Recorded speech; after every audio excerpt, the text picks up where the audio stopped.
This is a quick start video for the Android DAE relay board application.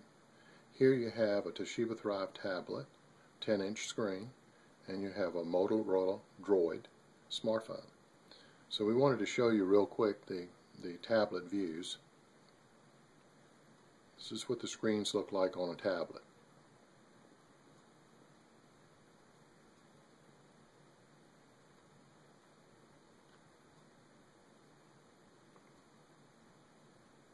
This tablet is connected to a board that is in a home 150 miles from here with radiant floor was attached to the analog to digital converters. We're going to demonstrate the board now for the phone. We'll begin this from the very startup screen. We've downloaded the app from the market. We've installed it. The first steps to set it up for Wi-Fi, we'll demonstrate this with Wi-Fi, is to begin the app, go to the About box, go to Settings, and here we'll put the IP address for the local area network of the controller in here. Next we'll set the password, excuse me. The password is the read-write community string stored on the controller. You can change that from the configuration software from DAE.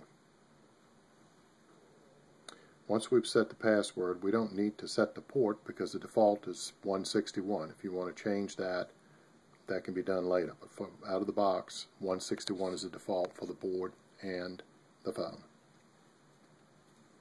Once we set up those two things, we're all set to control the board. So here I have the first bank of relays, and here's the first bank of relays on the board. So we'll turn a couple of them on.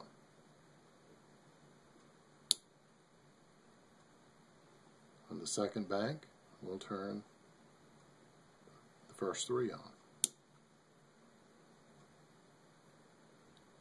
Now we'll turn these guys off.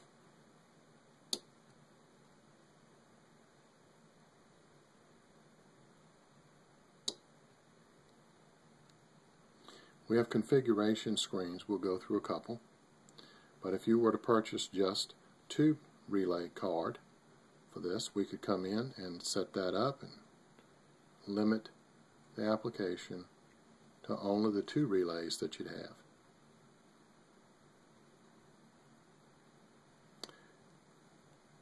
If you only had one bank of relays, and a two relay card would be that, we could go in and turn off that second bank, and if you didn't have any A to Ds that you were using on the board, we could turn that tab off as well. So now we have an exact match to the configuration of a two relay card configuration. We can also name the relays, name the buttons.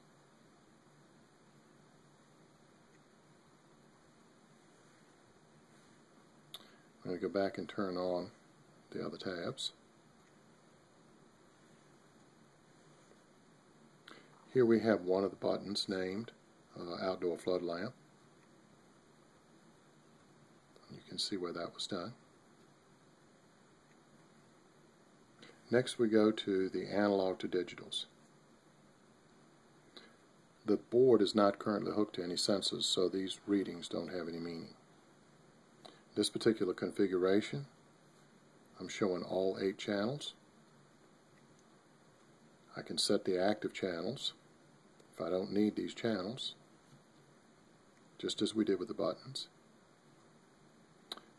We can configure these widgets now to match the sensors. We can also name the widgets here, as we did with the buttons. We can match the sensors to the board. We can set alert backgrounds so that when the values exceed, say 5 psi, we can go to a yellow color, and when it exceeds 10 psi, we could have it go to a red background. We also have the gauge, and this is the configuration screen for the gauge.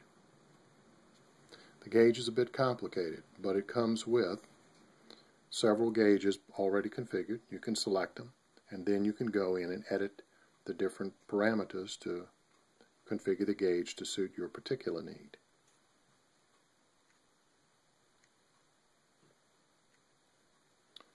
This is a shot of the gauge. This is one of the gauges.